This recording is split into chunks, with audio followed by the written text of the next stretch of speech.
Nous en arrivons à l'article 48 et état D, avec des amendements identiques. Monsieur Cherpion, au nom de la Commission des affaires sociales.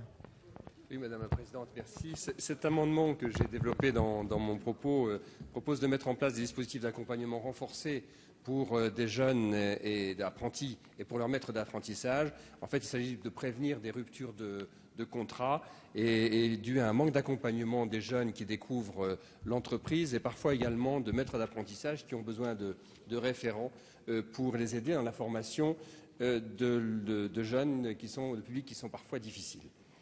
Donc, on s'est basé sur les auditions et en particulier, mais c'est un exemple, sur les apprentis d'Auteuil qui ont mené sur l'Alsace une expérience intéressante puisqu'ils ont accompagné 20 jeunes de cette manière.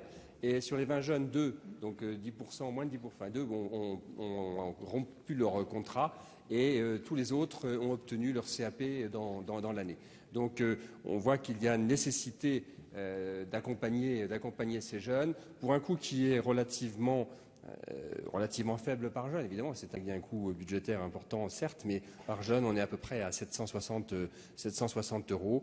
Ça permettrait d'aider, ces 2 millions permettraient d'aider 2600 apprentis environ. Et ce financement est assuré par un transfert de crédit de l'action 1, contrat d'objectifs et de moyens, modernisation de l'apprentissage du programme 788, en particulier, puisque ce sont les régions qui vont le mettre en œuvre, on peut effectivement l'abonder à ce niveau-là, vers l'action 2, Action nationale de communication et de promotion de l'apprentissage du programme Incitation financière en direction des entreprises respectant les quotas dans l'alternance. Merci. Monsieur Cavard, le 266 est défendu. Oui, Madame la Présidente, il est légèrement différent, donc je tiens juste à m'expliquer. Je rends juste quand même hommage au rapporteur parce que c'est effectivement lui qui a proposé et nous étions tous d'accord sur ce sujet. Je vais reprendre les propos que j'ai tenus au rapporteur dans la commission. Il est fait état dans l'exemple qui est cité d'un personnel très ciblé d'accompagnement dans l'exemple qui est cité, bien évidemment. Ça ne veut pas dire que ce serait le cas pour la totalité du dispositif tel qu'il est proposé, si j'ai bien compris, d'éducateurs spécialisés.